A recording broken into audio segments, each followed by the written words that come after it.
إن الحمد لله نحمده ونستعينه ونؤمن به ونتوكل عليه ونعوذ بالله من شرور أنفسنا ومن سيئات أعمالنا من يهده الله فلا مضل له ومن يضلل فلا هادي له وأشهد أن لا إله إلا الله وأشهد أن محمدا عبده ورسوله يا أيها الذين آمنوا اتقوا الله حق تقاته ولا تموتن إلا وأنتم مسلمون يا أيها الذين آمنوا اتقوا الله وقولوا قولا سديدا يصلح لكم أعمالكم ويغفر لكم ذنوبكم ومن يطع الله ورسوله فقد فاز فوزا عظيما أما بعد فإن خير الحديث كتاب الله وخير الهدي هدي محمد صلى الله عليه وسلم وشر الأمور محدثاتها وكل محدثة بدعة وكل بدعة ضلالة وكل ضلالة في النار. أعوذ بالله من الشيطان الرجيم. شهر رمضان الذي أنزل فيه القرآن هدى للناس وبينات من الهدى والفرقان فمن شهد منكم الشهر فليصمه ومن كان مريضا أو على سفر فعدة من أيام أخر يريد الله بكم اليسر ولا يريد بكم العسر ولتكملوا العدة ولتكبروا الله على ما هداكم വലഅല്ലക്കും തഷ്കുറൂൻ. സ്നേഹം നിറഞ്ഞ വിശ്വാസിനികളെ, അള്ളാഹുവിൻ്റെ വിധിവിലക്കുകൾ ജീവിതത്തിലുടനീളം പാലിക്കണമെന്ന് ആദ്യമായി എല്ലാവരെയും വസീയത്ത് ചെയ്യുകയാണ്. അള്ളാഹുവിൻ്റെ മഹത്തായ അനുഗ്രഹം കൊണ്ട് ഈ കൊല്ലത്തെ റമദാൻ മാസത്തിൽ അതിൻ്റെ രണ്ടാമത്തെ ദിവസത്തിൽ ജീവിക്കാനുള്ള അനുവാദം തൗഫീഖ് അല്ലാഹ് നമുക്ക് തന്നിരിക്കുകയാണ്.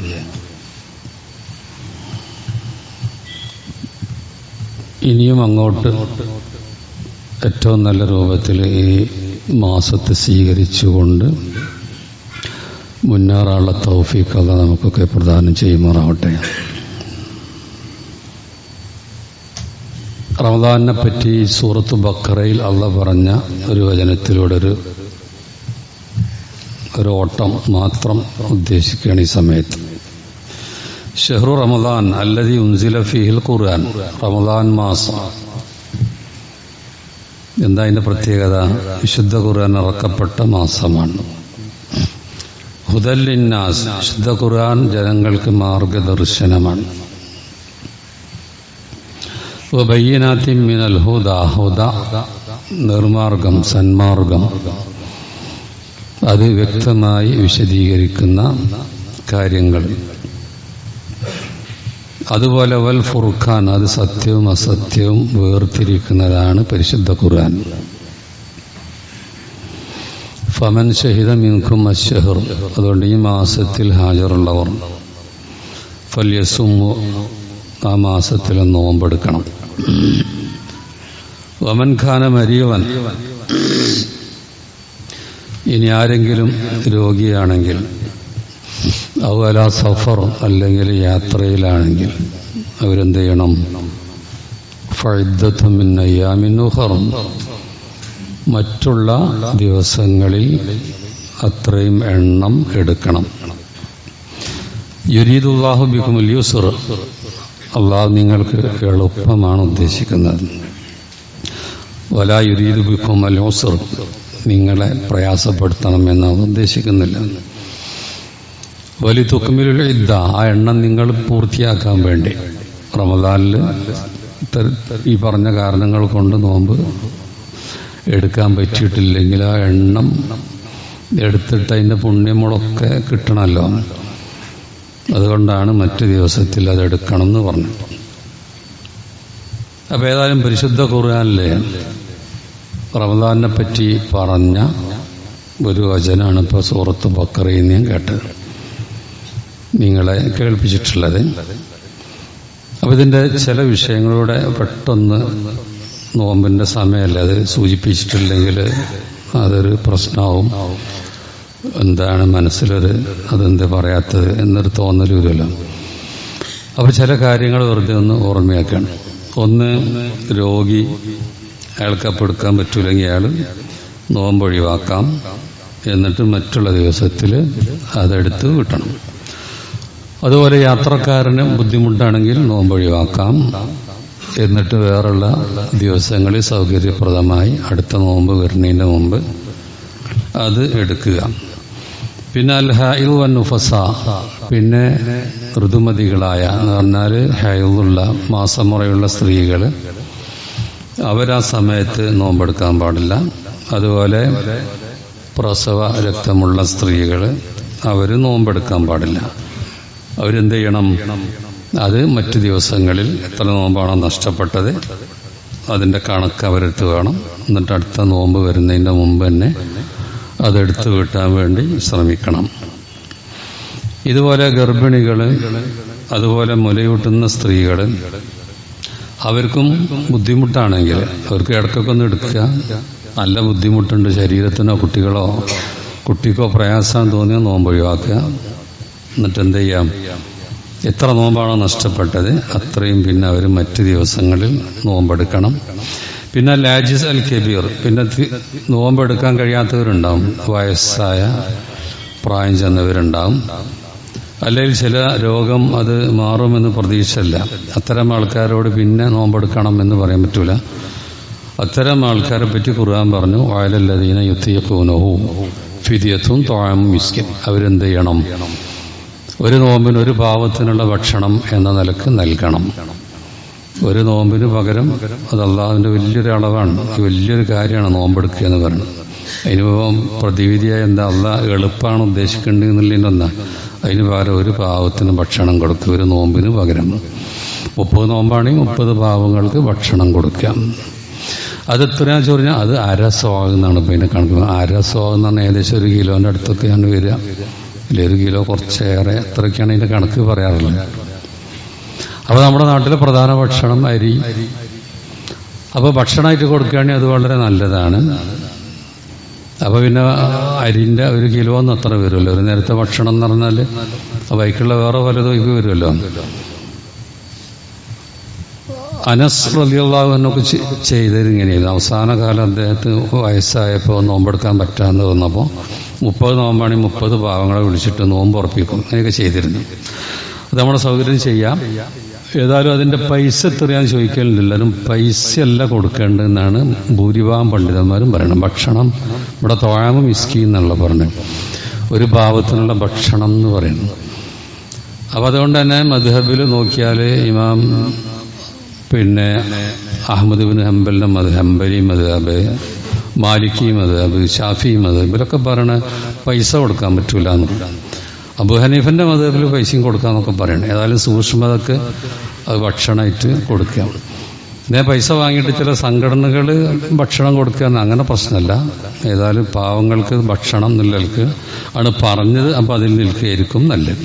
ഈ നോമ്പിൻ്റെ അദബുകൾ, ഇപ്പം നീയത്തിൻ്റെ വിഷയം, നിയ്യത്ത് ചൊല്ലി പറയാന്നുള്ളൊരു പരിപാടി പലരും ചെയ്യലുണ്ട്. നിസ്കാരമാണെങ്കിലും നിസ്കാരത്തിന് എന്തൊക്കെ പറയാം, അത് നീയത്ത് പറയാനാണ്. പക്ഷെ പറയലല്ല, നീയത്ത് മനസ്സിൻ്റെ ഉള്ളിലുള്ളതാണ്. പറയുമ്പോൾ അത് ബിദ്അത്താവുന്നതാണ് പണ്ഡിതന്മാർ പറഞ്ഞത്. അതുകൊണ്ട് പറയലല്ല നീയത്ത് മനസ്സിലുള്ളതാണ്. അതുപോലെ സുഹൂർ, അതുപോലെ ഫിത്ർ എന്ന് പറഞ്ഞാൽ അത്താഴം കഴിക്കുക. ഇതൊക്കെ കൂലിയാണ്. റമദാനിൽ നമുക്ക് ആവശ്യമുള്ള കാര്യം തന്നെ ചിലരും ചെയ്യണീനാണ് കൂലി. അത്താഴം കഴിച്ചാൽ പിന്നെ ഒന്നും കൂടി നമുക്ക് പകൽ കുറച്ച് ആശ്വാസം കിട്ടുമല്ലോ. പക്ഷെ അതിന് കൂലിയുണ്ട്. തസഹറു, നിങ്ങൾ അത്താഴം കഴിക്കണം. ഫഇന്ന ഫി സുഹൂരി ബറക, അതിലും ബർക്കത്തുണ്ട്. അപ്പോൾ റസൂല് പറഞ്ഞതായത് പിന്നെ കൂലിയും കിട്ടും. അപ്പം അവ നേരെ എഴുന്നേറ്റ് ഭക്ഷണം കഴിക്കുന്നത് കൂലിയുള്ള കാര്യം. ഇതുപോലെ നോമ്പ് തുറക്കൽ തിരക്ക് കൂട്ടണം, അതിനും കൂലി കിട്ടും എന്നാണ് പറഞ്ഞു. നബി സല്ലല്ലാഹു അലൈഹി വസല്ലം പറഞ്ഞു, ലാ തസാൽ ഉമ്മത്തി ബിഖൈർ, എൻ്റെ ഉമ്മത്ത് ഖൈറിലായിക്കൊണ്ടിരിക്കും. മാ അജലുൽ ഫിത്ർ, അവർ നോമ്പ് തുറക്കാൻ ധൃതി കൂട്ടുന്ന കാലത്തോളം. വഖറു സുഹൂർ, സുഹൂർ പിന്തിക്കുന്നിടത്തോളം. അപ്പം പിന്തിക്കുകയാണ് വേണ്ടത്. പിന്തിച്ച് അവസാനം ബാങ്ക് കൊടുക്കുന്ന സമയത്ത് കഴിക്കാനും പറ്റില്ല. ബാങ്കാണ് അതിൻ്റെ ആ ടൈം നമുക്കറിയാലോ, അതുവരെ കഴിക്കാൻ പറ്റുള്ളൂ. അതിന് കുറച്ച് മുമ്പ് ഏകദേശം ഒരു 50 ആയത്ത് തോന്നുന്ന സമയമായിരുന്നു മുമ്പുണ്ടായി. നമുക്ക് അതിനടുത്ത് ഒരു ബാത്റൂം പോലെ മറ്റൊക്കെ ഒരു തിരക്ക് പിടിച്ച അതാവരുത്, പറ്റ പിന്തിച്ചിട്ട് കൊണ്ടുപോകരുത്. എന്നാൽ മുന്തിക്കാനും അല്ല, അതിലേറ്റവും അഫ്ളൽ പിന്തിക്കൽ തന്നെയാണ്. പക്ഷെ അതിൻ്റെ അതിർത്തിയാണ് പറഞ്ഞിട്ടുള്ളത്. ഇനി നോമ്പ് തുറക്കുമ്പോൾ നല്ലത് കാരക്കയാണ്, എല്ലാവർക്കും അറിയാം. എന്നാലും ശ്രദ്ധിക്കുകയില്ല ചിലരൊക്കെ. വെള്ളം കുടിച്ചാലും മതിയല്ലോ ഒക്കെ വിചാരിക്കും, വെള്ളം കുടിച്ചാലൊക്കെ മതി. പക്ഷെ അഫ്ളൽ കാരക്കയാണ്. അതുകൊണ്ട് അതില്ലെങ്കിൽ വെള്ളം എന്നാണ് നബി സല്ലല്ലാഹു അലൈഹി വസല്ലം പറഞ്ഞിട്ടുള്ളത്. ഈ നോമ്പ് തുറക്കുമ്പോഴൊക്കെ ഉള്ള പ്രാർത്ഥന, നോമ്പിന്റെ സമയത്തൊക്കെ പ്രാർത്ഥന, നോമ്പുകാരന്റെ പ്രാർത്ഥനക്കൊക്കെ വലിയ പ്രാധാന്യമുണ്ട്. അപ്പൊ നമ്മൾ റബ്ബിന് വേണ്ടിയാണ് ഇത് ചെയ്യണേ. അള്ളാഹ് പറഞ്ഞിട്ടുണ്ട്, നോമ്പ് എനിക്കുള്ളത്, എനിക്ക് വേണ്ടിയാണ് എൻ്റെ അടിമ ഭക്ഷണം ഒഴിവാക്കുന്നത് മറ്റത് ഒഴിവാക്കുന്നതൊക്കെ അടിമയെ നന്നാക്കി പുകഴ്ത്തി റബ്ബ് പറയുന്നുണ്ട്. അതുകൊണ്ട് തന്നെ റബ്ബിന് വേണ്ടി അങ്ങനെ ചെയ്യുന്നവർ പ്രാർത്ഥിക്കാം. നോമ്പ് തുറക്കുമ്പോഴുള്ള പ്രാർത്ഥനയും പ്രത്യേകം വന്നിട്ടുണ്ട്. സലാസത്തുല്ല തുറന്നു ദഅവത്തുഹും, 3 കൂട്ടരുടെ പ്രാർത്ഥന മടക്കപ്പെടുകയില്ല. അതിലൊന്ന് അസ്വായിമു ഹീന യുഫ്തിറു, നോമ്പ് നോറ്റവൻ നോമ്പ് തുറക്കുമ്പോഴുള്ള പ്രാർത്ഥന. ആ നേരം സംസാരിച്ച് വർത്തമാനം പറഞ്ഞ ആവശ്യമില്ലാത്തതൊക്കെ പറയുന്നതിന് പകരം നല്ലൊരു സമയമാണ്, സുവർണാവസരമാണ്. ആ നേരം നമ്മുടെ ആവശ്യം പ്രാർത്ഥിക്കുക, ഈ ആവശ്യങ്ങൾ ചോദിച്ചുകൊണ്ടിരിക്കുക. അപ്പോൾ നോമ്പ് തുറക്കണിൻ്റെ തൊട്ട് മുമ്പ് നോമ്പ് തുറന്ന ഉടനെയൊക്കെ ചെയ്യാവുന്ന വിഷയങ്ങളാണ് ആ പറഞ്ഞിട്ടുള്ളത്. നോമ്പിനെ ബാത്തിലാക്കുന്ന കാര്യങ്ങളൊന്ന് വെറുതെ എണ്ണി പറയാണ്. മനഃപൂർവ്വം തിന്നുക കുടിക്കുക, നമുക്കറിയും റമദാന്റെ പകലിൽ അങ്ങനെ ചെയ്താൽ നോമ്പ് പോകും. അതുപോലെ പുകവലി നോമ്പിനെ ബാത്തിലാക്കുന്ന വിഷയമാണ്. പിന്നെ കുല്ലുമായി യഖൂമു മഖാമൽ അക്ൽ, നമ്മൾ ഭക്ഷണം കഴിക്കുന്ന വെള്ളം കുടിക്കുന്നതിന് പകരമായി എന്തൊക്കെ ഡ്രിപ്പുകൾ, പോഷക ഇഞ്ചക്ഷനുകൾ അതൊക്കെ ചെയ്താൽ നോമ്പ് പോകും. അതുപോലെ ഇന്ദ്രിയ സ്ഖലനം ഉണ്ടാക്കുക, സ്വമേധയെ അങ്ങനെ ഉണ്ടാക്കിയാൽ അവന്റെ നോമ്പ് ബാത്തിലാകും. രക്തം നൽകൽ, നമ്മളൊരു ചെറിയ ടെസ്റ്റ് ചെയ്യാൻ വേണ്ടി രക്തം എടുക്കണ മാതിരിയല്ല, വേറൊരുത്തിന് രക്തം നൽകൽ, അതൊക്കെ നോമ്പ് മുറിയുന്ന കാര്യമായിട്ടാണ് പറഞ്ഞിട്ടുള്ളത്. ഇതുപോലെ മനഃപൂർവ്വം ഛർദിക്കല്, അതുപോലെ നോമ്പുള്ള സമയത്ത് ഒരു വനിതക്ക്, സ്ത്രീക്ക് അവർക്ക് ഹൈദ് രക്തമുണ്ടായി, മാസമുറ ഉണ്ടായി, അപ്പൊ അവരെ നോമ്പ് ആ സമയം ബാത്തിലാവും. പിന്നെ അത് കഴിഞ്ഞിട്ട് അവരെത്ര നോമ്പാണോ പോയത് അത്ര അവരെടുക്കണം.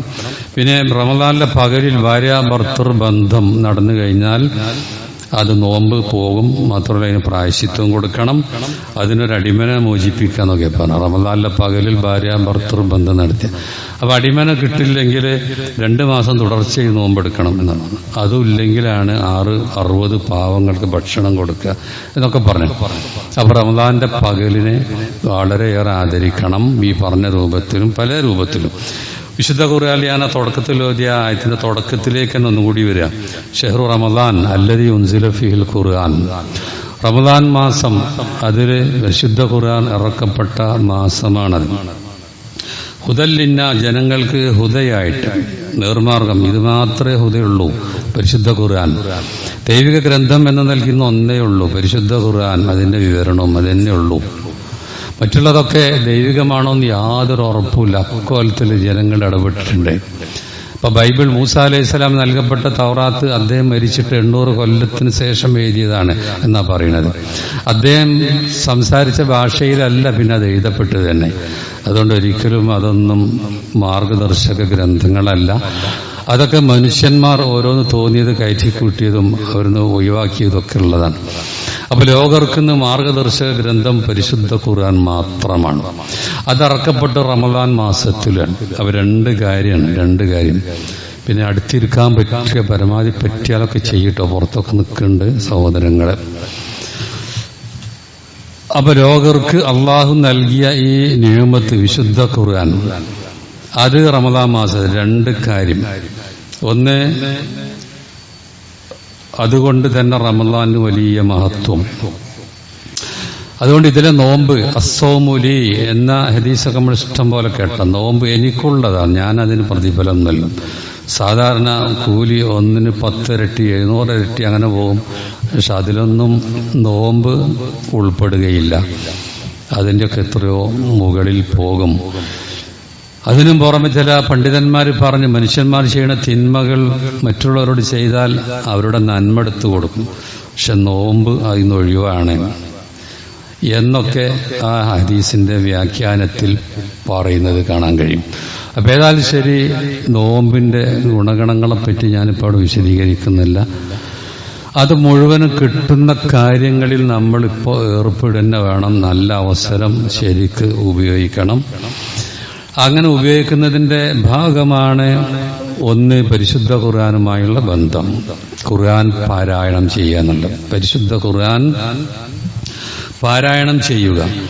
മുമ്പുള്ള ആൾക്കാർ അതിന് വലിയ മാതൃക കാണിച്ചു. അങ്ങോട്ടൊന്നും എത്തപ്പോൾ നമുക്ക് എന്തായാലും കഴിയില്ല. കാരണം ഞാൻ 1-2 ഉദാഹരണം പറഞ്ഞാൽ നമുക്ക് മനസ്സിലാവും. ഇമാം മാലിക് എന്ത് ചെയ്യും, വേറെ എല്ലാ പണിയും ഒഴിവാക്കി വെറും ഖുർആനായിട്ടിരിക്കും. അത് ഓതുക, ചിന്തിക്കുക തന്നെയായിരുന്നു. അദ്ദേഹം മദീനയിൽ നബി സല്ലല്ലാഹു അലൈഹി വസല്ലമിന്റെ ആ റൗള എന്ന് പറഞ്ഞ സ്ഥലത്തൊക്കെ ഇരുന്നിട്ട് ഹദീസ് ജനങ്ങളെ പഠിപ്പിക്കുന്ന ആളായിരുന്നു. പക്ഷെ അതൊക്കെ മാറ്റി വെക്കും. റമദാൻ ആയിക്കഴിഞ്ഞാൽ വെറും വിശുദ്ധ ഖുർആൻ. ഇമാം അബൂ ഹനീഫ, ഇമാം ഷാഫി ഇവരൊക്കെ പറ്റി പറഞ്ഞു, രാത്രി അവര് ഖുർആൻ ഓതിത്തുറക്കുന്ന, രാത്രി ഖുർആൻ ഓതിത്തുറക്കും.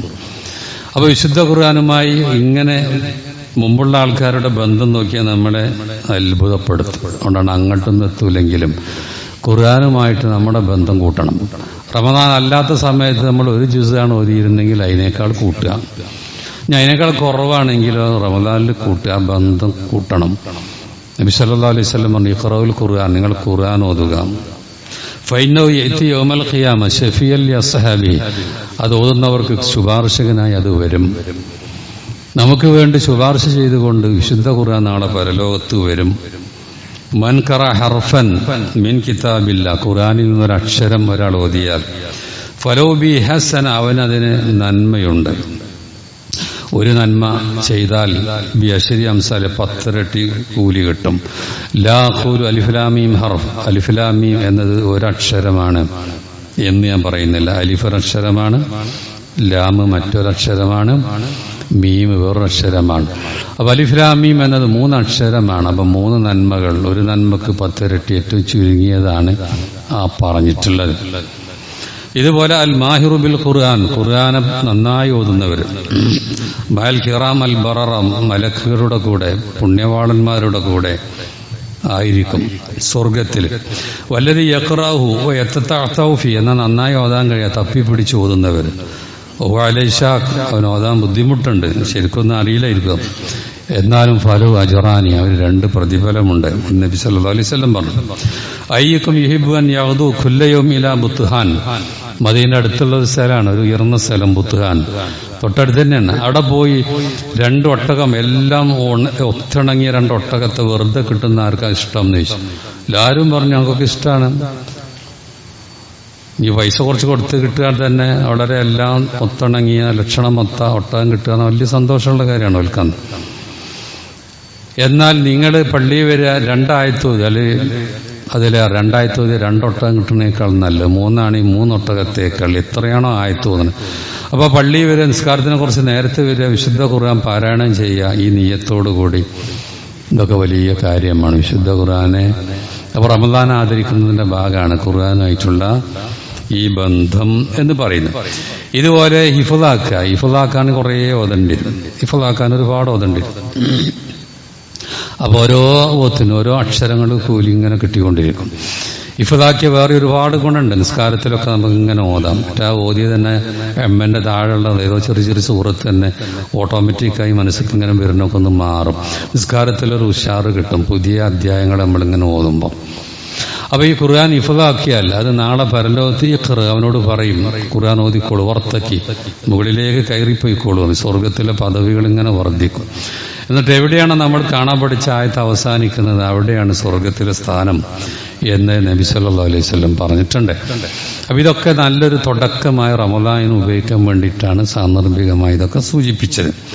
പിന്നെ വിശുദ്ധ ഖുർആൻ എന്തിനാണ്? മാലോർക്ക് ഹുദയാണ്, സന്മാർഗമാണ്, അസത്യ വിവേചനമാണ് എന്നൊക്കെ നമ്മൾ പറഞ്ഞല്ലോ. അപ്പൊ അത് ഖുർആനിലുള്ളത് നമ്മൾ മനസ്സിലാക്കണം. തദബ്ബുർ എന്ന് പറഞ്ഞാൽ ഖുർആനെ പറ്റി ചിന്തിക്കുക എന്ന് പറയുന്നത്. അതിനുവേണ്ടി ഇറക്കപ്പെട്ടതാണ് പരിശുദ്ധ ഖുർആൻ. കിതാബുൻ അൻസൽനാഹു ഇലൈക മുബാറക്, ഈ ഗ്രന്ഥം താങ്കൾക്ക് നമ്മൾ ഇറക്കിയത് അനുഗ്രഹീതമാണ്. ലിയദ്ദബ്ബറു ആയാതി, അതിലെ ആയത്തുകളെ പറ്റി അവർ ചിന്തിക്കണം.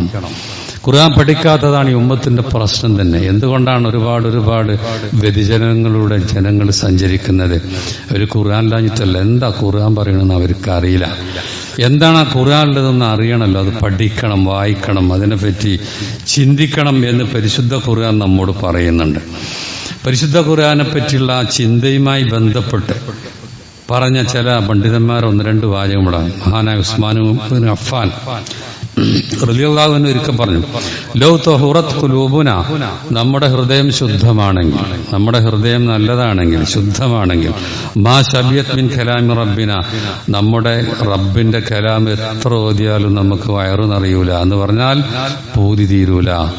ഖുർആൻ ഓതിയാൽ പിന്നെ അത് വല്ലാത്തൊരു അവസ്ഥയായിരിക്കും, അവർക്ക് വല്ലാത്തൊരു ആനന്ദം ഉണ്ടാവും. കാരണം പരിശുദ്ധ ഖുർആൻ പറയണ എന്താണെന്ന് അവർക്ക് മനസ്സിലാവുന്നുണ്ട്. അതുകൊണ്ട് ഇത് നമുക്ക് മനസ്സിലാക്കാനുള്ളതാണല്ലോ ഖുർആൻ. അല്ലാതെ ആർക്കും അതുണ്ടാവും. ഖുർആൻ എന്തിനാ അള്ളാഹ് ഇറക്കിയ ആർക്കും മനസ്സിലാവാതിരിക്കാനാണ് എന്ന് ലോകത്ത് ആരും പറയില്ല. അത് നമുക്ക് വേണ്ടി, മാലോകർക്ക് വേണ്ടി, അവർ മനസ്സിലാക്കാൻ വേണ്ടി ഇറക്കപ്പെട്ടതാണ്. അതുകൊണ്ട് അത് പഠിക്കാനുള്ള ശ്രമം നടത്തണം. ചില പണ്ഡിതന്മാർ, ഇമാം തമീമുദ്ദാരി എന്ന സഹാബി, ചില ആയത്തുകളൊക്കെ ഓതുമ്പോൾ അവിടെ അങ്ങനെ നിൽക്കും, ആവർത്തിച്ചോതും. പലരും ഉണ്ട് അങ്ങനെ. ആ കൂട്ടത്തിൽ ഇദ്ദേഹത്തെ പറ്റി പറയണം. അദ്ദേഹം ഈ ആയത്ത് ഹസിബല്ലദീന ഇജ്തറഹു സയ്യിആതി, തിന്മകൾ ചെയ്തവർ വിചാരിക്കുന്നുണ്ടോ, അൻ നജ്അലഹും കല്ലദീന ആമനു വഅമിലുസ് സ്വാലിഹാത്തി, അവരെ നമ്മൾ വിശ്വസിച്ചവരെ പോലെ, സൽക്കർമ്മങ്ങൾ ചെയ്തവരെ പോലെ ആക്കുമെന്ന്. ചില ആൾക്കാർ നന്നായി ജീവിക്കുന്നു, ദീന് പറഞ്ഞ അനുസരിച്ച് ജീവിക്കുന്നു, വേറെ ആൾക്കാർ പിന്തിരിഞ്ഞ് ജീവിക്കുക. അത് രണ്ടും തുല്യമാകും എന്നവർ വിചാരിക്കുന്നുണ്ടോ എന്ന ഖുർആന്റെ ചോദ്യം. ഒരിക്കലും ഒന്നാവില്ല. നന്നായി ജീവിച്ചവർ അവരൊരുപാട് മുകളിലായിരിക്കും. ഈ ആയത്ത് അദ്ദേഹം ആവർത്തിച്ച് ഒരു രാത്രി മുഴുവനും നേരം വെളുക്കുന്നത് വരെ ഓതി എന്നാണ് അദ്ദേഹത്തെ പറ്റി പറയുന്നത്. മഹാനായ ഇബ്നു ഉമർ റളിയല്ലാഹു അൻഹു വർഷങ്ങളോളം എടുത്തിട്ടാണ് സൂറത്ത് ബഖറ കാണാതെ പഠിച്ചത്. അത് പെട്ടെന്ന് കാണാൻ പഠിക്കാൻ പറ്റാഞ്ഞിട്ടല്ല, അതിൽ ഓരോന്ന് ചിന്തിച്ച് പഠിച്ച് ജീവിതത്തിൽ പകർത്തി പോകുന്നതാണ്. ഇമാം അഹ്മദ് ബിൻ ഹംബലിനെ പറ്റി പറഞ്ഞു, ഖുൽ ഇന്നമാ അഅ്ളുക്കും ബിവാഹിദ എന്ന വിശുദ്ധ ഖുർആനിലെ ഒരു വചനമുണ്ട് സൂറത്ത് സബയിൽ. എന്താ പറയുക പ്രവാചകരെ, ഞാൻ നിങ്ങളോട് ഒറ്റ കാര്യം ഉപദേശിക്കുന്നു. എന്താ ഒരു കാര്യം? അൻ തഖൂമു ലില്ലാഹി മസ്ന വഫുറാദ, നിങ്ങൾ ഒന്നുകിൽ ഒറ്റക്ക് അല്ലെ രണ്ടാളൊന്ന് മാറിയിരുന്നിട്ട് എന്ത് ചെയ്യണം? സുമ്മ തതഫക്കറു, പിന്നെ ചിന്തിക്കും. ഇത് നബിനെ പറ്റി ചിന്തിക്കാനാ പറയണേ. ഈ നബി സത്യനബിയാണെന്നപ്പോൾ ബോധ്യമാകും. നമുക്ക് ബോധ്യമായിട്ടുണ്ടോ? നമ്മൾ ചിന്തിച്ചിട്ടുണ്ടോ? ഏതായാലും ആയത്തോതി ഒരുപാട് ചിന്തിക്കും ഇമാം അഹ്മദ് ബിൻ ഹംബൽ എന്നാ പറയുന്നത്. ഇങ്ങനെ നമുക്ക് നബിയെപ്പറ്റി ചിന്തിക്കാനുണ്ട്, ആയത്തുകളെപ്പറ്റി ചിന്തിക്കാനുണ്ട്, ഹദീസുകളെപ്പറ്റി ചിന്തിക്കാനുണ്ട്. ഇത് വലിയ ഇബാദത്താണ് ചിന്ത എന്ന് പറയണത്. അല്ലദീന യദ്കുറൂന അല്ലാഹ ഖിയാമൻ വഖൂദൻ, നിന്നിട്ടും ഇരുന്നിട്ടും അല്ലാഹുവിനെ ഓർക്കുന്നവർ, വയതഫക്കറൂന, അവർ ചിന്തിക്കുന്നു, ഫീ ഖൽഖി സമാവാതി വൽ അർദ്, നമ്മൾ ചിന്തിക്കുന്ന മറ്റൊരു ലോകത്തെ പറ്റിയാണ് പറഞ്ഞ്, ആകാശങ്ങളുടെ ഭൂമിയുടെ സൃഷ്ടിപ്പിനെ പറ്റിയൊക്കെ ചിന്തിക്കുന്നവർ. എന്നിട്ട് അവരിങ്ങനെ പറയും, റബ്ബനാ മാ ഖലഖ്ത ഹാദാ ബാത്തില, ഇതൊന്നും നീ വൃഥാ സൃഷ്ടിച്ചതല്ല, അതുകൊണ്ട് ഫഖിനാദാബന്ന, നരകത്തിൽ ഞങ്ങളെ കാത്ത് രക്ഷിക്കണമേ. അപ്പോൾ ചിന്ത എന്ന വലിയ ഇബാദത്ത് ചെയ്തിട്ട് അത് വസീലയാക്കിയിട്ട് നരകമോചനത്തിന് വേണ്ടി പ്രാർത്ഥിക്കണവര്. അപ്പോൾ നമ്മൾ ഖുർആന്റെ ആളാവണം, ശുദ്ധ ഖുർആൻ. റമദാനെ വേണ്ട വിധം സ്വീകരിക്കുക എന്ന് പറഞ്ഞാൽ പല കാര്യങ്ങളുണ്ടല്ലോ, അതിൽ പ്രധാനപ്പെട്ടൊരു വിഷയമാണ് പരിശുദ്ധ ഖുർആന് നമ്മുടെ സമയത്തിന്റെ നല്ല ഒരു ഭാഗം നമ്മൾ കൊടുക്കുക എന്നത്. അങ്ങനെ ഖുർആനുമായി ബന്ധപ്പെടുമ്പോൾ അവർക്കൊരു പേരുണ്ട്. എന്താണത്? ഒരു ഹദീസിൽ ഇന്നലില്ലാഹി അഹ്ലീൻ, അള്ളാഹ് ചില പ്രത്യേകക്കാരുണ്ട്. നബി സല്ലല്ലാഹു അലൈഹി വസല്ലം പറയും അള്ളാഹിന്റെ ആൾക്കാർ. അങ്ങനെ ഒരു ആൾക്കാരുണ്ടാകും, വലിയൊരു കാര്യമല്ലേ അള്ളാഹിന്റെ ആൾക്കാർ. അതാ ഇന്നലില്ലാഹി അഹ്ലീന മിനന്നാസ്, ജനങ്ങളിൽ നിന്ന് അള്ളാഹ് ചില പ്രത്യേകക്കാരുണ്ട്. ഖാലു, സഹാബികൾ ചോദിച്ചു, യാ റസൂലല്ലാഹ് മൻ ഹും, ആരാണ് അവര്? അള്ളാഹിന്റെ സ്വന്തക്കാരെന്ന് പറയുന്നത്. ഹും അഹ്ലുൽ ഖുർആൻ, അവർ ഖുർആന്റെ ആൾക്കാരാണ്. അഹ്ലുല്ലാഹ് വഖാസത്തു, അവർ അള്ളാഹിന്റെ ആൾക്കാർ, അള്ളാഹിന്റെ പ്രത്യേകക്കാരാണ്. അപ്പൊ ഇങ്ങനെയാവണം. അത് ഈ ഖുർആനുമായുള്ള ബന്ധം ശക്തമാക്കണം. അപ്പം അത് നമ്മുടെ മനസ്സിൽ വേണം. ഈ മാസം അതിൻ്റെ മാസമാണ്. അതിങ്ങനെ പറഞ്ഞു നടന്നാൽ പോരാ, നമ്മുടെ ജീവിതത്തിൽ അത് വേണം. ഇത് ഖുർആന്റെ മാസമാണെന്ന് നമ്മൾ ജീവിതത്തിൽ തെളിയിക്കണം. ഖുർആനുമായി ബന്ധം ശക്തമാക്കുക. അള്ളാഹു നമ്മയെല്ലാം അനുഗ്രഹിക്കുമാറാവട്ടെ.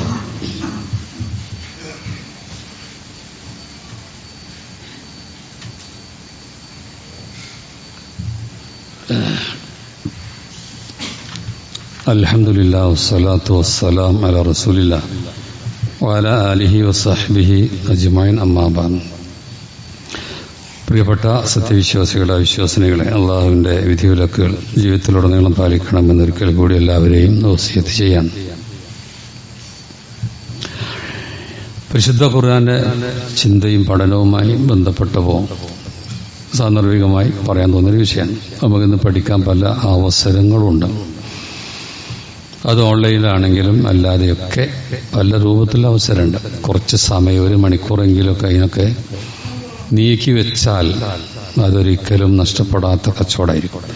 സാന്ദർഭികമായി പറയാം, ഈ മാർച്ച് 8 ഒരു ഓൺലൈനായൊരു ഖുർആൻ വിജ്ഞാന പരീക്ഷ നമ്മുടെ യുവാക്കൾ നടത്തുന്നുണ്ട്. നമ്മുടെ വിദ്യാർത്ഥികളൊക്കെ നടത്തുന്നൊരു കാര്യമാണ്. ഓൺലൈനായിട്ട് ആർക്കും പങ്കെടുക്കാൻ പറ്റും. അതിൽ 3 സൂറത്തേ ഉള്ളൂ. ഇതിൽ സൂറത്ത് സജദ, സൂറത്ത് അഹ്സാബ്, സൂറത്ത് സബ. അമാനിമ അവരിവിടെ തഫ്സീർ വായിക്കുക എന്നല്ല. അപ്പോൾ അതിലുള്ള ചോദ്യം, ഈ പരീക്ഷയൊക്കെ നടത്തുന്ന ആൾക്കാർക്ക് ഒരു ആവേശം ഉണ്ടാകാൻ വേണ്ടിയിട്ട്, വായിക്കാൻ വേണ്ടിയിട്ടാണ്. അത് വെച്ച് അവർക്കതൊരു പ്രേരണയായി പിന്നെ ഖുർആനും സുന്നത്തൊക്കെ പഠിക്കാനുള്ള താല്പര്യം ഉണ്ടാകാൻ വേണ്ടിയിട്ട് അങ്ങനെ ചെയ്തതാണ്. ഇവരതിൽ രജിസ്റ്റർ ചെയ്യുക. നമ്മുടെ പ്രവർത്തകരെ കണ്ടാൽ നിങ്ങൾക്ക് ചെയ്യാൻ പറ്റും. സമയമുണ്ട്. മാർച്ച് 8 വായിക്കാൻ സമയമുണ്ട്. 3 അധ്യായമേ ഉള്ളൂ. മറ്റൊരു അറിയിപ്പ്, നമ്മൾ ഹജ്ജിന് പോകുന്ന വ്യക്തികൾ നമുക്കറിയുമെങ്കിൽ പരിസരത്തൊക്കെ ഉണ്ടാകും. അവർക്കൊരു ക്ലാസ് ഉണ്ട്, ഹജ്ജുമായി ബന്ധപ്പെട്ടൊരു ക്ലാസ്. ഈ 28-ാം തീയതി, ഈ മാസം 28 ശനിയാഴ്ച പാണ്ടിക്കാട് വെച്ചിട്ടാണ്. അപ്പോൾ ആരൊക്കെയാണ് ഹജ്ജിന് പോകുന്നത് അവരെ അറിയുമെങ്കിൽ അവരെ അറിയിക്കുന്നത് വലിയ സേവനമായിരിക്കും. അവരെ നമുക്ക് പല കാര്യങ്ങളും പറഞ്ഞു കൊടുക്കാണ്ട് കുറേ പൈസ ചെലവഴിച്ചിട്ട് ശിർക്കൻ വിശ്വാസങ്ങളുമായിട്ട് പോകുന്ന ആൾക്കാരൊക്കെ ഉണ്ടാവില്ല. അപ്പോൾ അവരെ ഹജ്ജ് മഖബൂലും മബ്റൂറും ആവാനുള്ള വളരെ വിലപ്പെട്ട നിർദ്ദേശങ്ങൾ കൊടുക്കുന്ന പഠന പരിപാടിയാണ്. അപ്പോൾ അതിലേക്ക് ആൾക്കാരെ എത്തിക്കുക എന്ന് പറയുന്നത് തന്നെ വലിയൊരു കാര്യമാണ്. എവിടെയുള്ളതെങ്കിൽ അങ്ങനെ ഈ 28-ാം തീയതി അവിടെ എത്തിക്കാൻ വേണ്ടി ശ്രമിക്കണം എന്നാണ് പറയുന്നത്. മറ്റൊരു നമ്മുടെ സ്വപ്ന പദ്ധതിയായ വിസ്ഡം ഹൗസ്, മാഷാ അല്ലാഹ്, തകൃതിയായി കോഴിക്കോട് പണി ഇങ്ങനെ നടന്നുകൊണ്ടിരിക്കുകയാണ്. കോടിക്കണക്കിന് രൂപ ആവശ്യമുള്ളതാണ്. ആൾക്കാരും കണ്ടമാനം അതിന് കൊടുക്കുന്നുണ്ട്. അൽഹംദുലില്ലാ. ഇനിയും അതിന് വാക്ക് കൊടുത്തവർ എന്ത് ചെയ്യണം, ഈ റമദാനിൽ അത് പിന്നെ എന്ത് ചെയ്യാം, ആ ഓഫർ കൊടുത്തവർ ഈ റമദാനിൽ തന്നെ അത് കൊടുത്തു കിട്ടാൻ നല്ലതാണ്. അതിൽ ഇനിയും കൊടുക്കാതെ ഉണ്ടെങ്കിൽ നല്ലൊരു പദ്ധതിയാണ്. നമ്മൾ കൊടുത്തിട്ടില്ല, അത് നടക്കും എന്നുള്ളത് ഏകദേശം ഉറപ്പാണല്ലോ. പക്ഷെ അങ്ങനെ നല്ല പദ്ധതികൾ എൻ്റെ വക ഒന്നും ഇല്ലാതിരിക്കണം, മോശമാണ് നമുക്ക് തോന്നണം. അത്തരം ആൾക്കാർ അത് ശ്രദ്ധിക്കണം എന്ന് സാന്ദർഭികമായി സൂചിപ്പിക്കുകയാണ്. മറ്റൊന്ന്, നമ്മുടെ വൈജ്ഞാനിക കേന്ദ്രമായ ജാമിയത്തുൽ ഹിന്ദ്, എത്രയോ പണ്ഡിതന്മാരെ പുറത്ത് വാർത്തെടുത്ത വലിയൊരു സ്ഥാപനമാണത്. അൽഹംദുലില്ലാ, അവരുടെ ദഅവത്ത് കേരളത്തിലും കേരളത്തിന് പുറത്തൊക്കെ നടന്നുകൊണ്ടിരിക്കുന്നുണ്ട്. അപ്പോൾ അതിന് പലരും കണ്ടമാനം ചെയ്യുന്ന റമദാനിലെ പിരിവ് തന്നെയാണ് കാര്യമായി അതിനുണ്ടാവല്. ആൾക്കാർ അകമഴിഞ്ഞ് ചെയ്യുന്നുണ്ട്. അപ്പോൾ അതൊക്കെ നമ്മൾ ഈ മാസത്തിൽ റമദാൻ മാസത്തെ ആദരിക്കുക എന്ന് പറഞ്ഞാൽ നബി സല്ലല്ലാഹു അലൈഹി വസല്ലം പറഞ്ഞല്ലോ, ജിബ്രീൽ വന്ന് ഖുർആൻ ഒത്തുനോക്കും. 2 കാര്യമാണ് അവിടെ ചെയ്തത്. ജിബ്രീൽ ഖുർആൻ ഒത്തുനോക്കും, അതുവരെ ഇറങ്ങിയതൊക്കെ നോക്കും, അങ്ങനെ തന്നെയാണോ, ക്രമത്തിൽ പ്രശ്നമുണ്ടോ ഇല്ലേ എന്നൊക്കെ നോക്കും. അപ്പോൾ ആ റമദാനില് ജിബ്രീൽ വന്നാൽ പിന്നെ നബി ഖാൻ അജ്വദന്ന, ജനങ്ങളിൽ അല്ലെങ്കിൽ തന്നെ നബി ഏറ്റവും കൂടുതൽ ദാനം ചെയ്യുന്ന ആളാണ്. എന്നാൽ റമദാനാണ് ഈ അടിച്ചു വീശുന്ന കാറ്റിനേക്കാളായിരിക്കുന്നു. അപ്പോൾ റമദാനെ സ്വീകരിക്കുന്നതിൻ്റെ ഭാഗമാണ് റമദാനിൽ ദാനം ചെയ്യാനുള്ളത്. നമ്മളൊക്കെ തീരുമാനം, റമദാനിൽ എത്ര സംഭാവന ചെയ്യുന്ന ആദ്യമേ മുൻകൂട്ടി നെയ്യത്ത് വെക്കണം. അത് നമുക്ക് വേണ്ടിയാണ്, വേറെ ആർക്കുമല്ല, നമുക്ക് വേണ്ടി. നമ്മൾ മക്കൾക്ക് വേണ്ടി, അവർക്ക് വേണ്ടി പറഞ്ഞാൽ അങ്ങനെ ഉണ്ടാകും. നമ്മൾ മരിച്ചാൽ അതൊന്നും നമ്മളതല്ല, നമുക്ക് വേണ്ടി എന്നുള്ളതേ ഇത് വളരെ പ്രധാനപ്പെട്ട ഒരു കാര്യമാണ്. നമ്മുടെ ഖബറിലേക്ക് നല്ലത് ചെയ്യുക. ഇവിടെ നിലനിൽക്കുന്ന പലതും ഇങ്ങനെ നമ്മളുടെയും വിയർപ്പിൻ്റെ ഒരു ഭാഗം അതിലുണ്ടെങ്കിൽ അത് മരിച്ചതിന് ശേഷം അത് തണലായി ഇങ്ങനെ വന്നുകൊണ്ടിരിക്കും. അതുകൊണ്ട് കുറച്ചൊക്കെ സ്വന്തം കാര്യം നോക്കുക എന്നാണ് ഇതിനെപ്പറ്റി പറയാനുള്ളത്. അപ്പം ഇത്തരം കാര്യങ്ങൾക്കൊക്കെ നമ്മുടെ അടുത്ത് വരുമ്പോൾ നമ്മൾ ശ്രദ്ധിക്കണം. അതുപോലെ നമ്മുടെ വർക്കിംഗ് ഫണ്ടൊക്കെ ഈ മാസം തന്നെയാണ് അതിക്കൊക്കെ കളക്ഷൻ സ്വീകരിക്കാറുള്ളത്. പിന്നെ നമ്മുടെ പള്ളി ഇവിടെ പണി നടന്നുകൊണ്ടിരിക്കുകയാണ്. അതിൻ്റെ ബാത്റൂം വളരെ ഉഷാറായിട്ട് ഇപ്പോൾ ഒരുപാട് പൈസ 7 ലക്ഷത്തോളമൊക്കെ ആയി എന്ന് ബന്ധപ്പെട്ടവർ പറഞ്ഞു. മാഷാ അല്ലാഹ് പലരും പ്രതീക്ഷിക്കാതെ തന്നെ പലരും പൈസ കൊടുക്കുന്നുണ്ട്. 15,000 25,000 എന്നൊക്കെ പറഞ്ഞിട്ട് ഇങ്ങനെ കൊടുക്കുന്നുണ്ട്. അതൊക്കെ റബ്ബ് സ്വീകരിക്കുമാറാവട്ടെ. നമ്മുടെ പള്ളിക്കുള്ള നമ്മുടെ പള്ളിൻ്റെ ഏറ്റവും പ്രധാനം നമ്മൾ തന്നെ നോക്കേണ്ടത്. ഇനിയും ഒരു ഏകദേശം 15-ന്റെ അടുത്തൊക്കെ ചെലവ് വരും അതിന്. അപ്പോൾ ആൾക്കാർ എന്ത് ചെയ്യണം? അത് ശ്രദ്ധിക്കണം. അവരുടെ മനസ്സിലത് വേണം, അത് ഉഷാറാക്കണം. ഇങ്ങനെയുള്ള ഒട്ടേറെ നല്ല കാര്യങ്ങൾ ഈ റമദാനിൽ നമ്മളൊന്ന് മനസ്സ് വെച്ചാൽ അവനവന് കഴിയുന്ന രൂപത്തിൽ ചെയ്താൽ മതി. എന്നാൽ തന്നെ വലിയ വലിയ പദ്ധതികളുണ്ടാവും. പക്ഷെ നമുക്ക് ദീനീ രംഗത്ത് അത് ചെലവഴിക്കുന്നതിൻ്റെ പ്രാധാന്യം ചിലർക്കെങ്കിലും അറിയാത്തവരുണ്ട്. അവർ മരിക്കുന്ന സമയത്തായിരിക്കും അഖർത്തനി എന്ന് പറഞ്ഞിട്ട് ഇന്നെ കുറച്ചും കൂടി വിട്ടാൽ ഞാൻ ചെലവഴിക്കും എന്നൊക്കെ പറഞ്ഞ് പിന്നെ വിലപിക്കും. അതൊരു കാര്യം ഉണ്ടാവില്ല. നമ്മൾ സമയം ഇപ്പോഴാണ് സമയം. മരിക്കുന്നതിൻ്റെ മുമ്പ് സൽക്കർമ്മങ്ങൾ ചെയ്യാൻ പറ്റുന്നതൊക്കെ ചെയ്യുക. ഈ പരിശുദ്ധ റമദാനിൽ എന്തൊക്കെ ഗുണങ്ങളെല്ലാം അള്ളാഹു നമുക്ക് പ്രദാനം ചെയ്യുമാറാവട്ടെ. ഈ റമദാൻ ഏറ്റവും നല്ല രൂപത്തിൽ സ്വീകരിക്കാനുള്ള തൗഫീക്ക് നമുക്കെല്ലാം പ്രദാനം ചെയ്യുമാറാവട്ടെ. ഇനിയും റമദാനുകൾ അള്ളാഹു നമുക്ക് നൽകുമാറാവട്ടെ. നമ്മയെല്ലാം റബ്ബ് സുബ്ഹാനഹു വ തആല ജന്നാത്തുൽ ഫിർദൗസിൽ പ്രവേശിപ്പിക്കുമാറാവട്ടെ. റബ്ബന ആതിനാ ഫിദ്ദുനിയ ഹസനതൻ വഫിൽ ആഖിറതി ഹസനതൻ വഖിനാ അദാബന്നാർ. റബ്ബന ലാ തുസിഗ് ഖുലൂബനാ ബഅദ ഇദ് ഹദൈതനാ വഹബ് ലനാ മിൻ ലദുൻക റഹ്മ ഇന്നക അൻതൽ വഹ്ഹാബ്. അല്ലാഹുമ്മ ഗ്ഫിർ ലിൽ മുഅ്മിനീന വൽ മുഅ്മിനാത്ത് والمسلمين والمسلمات. اللهم أعز الإسلام والمسلمين وأذل الشرك والمشركين. اللهم أجرنا من النار. وآخر دعوانا أن الحمد لله رب العالمين وصلى الله على محمد.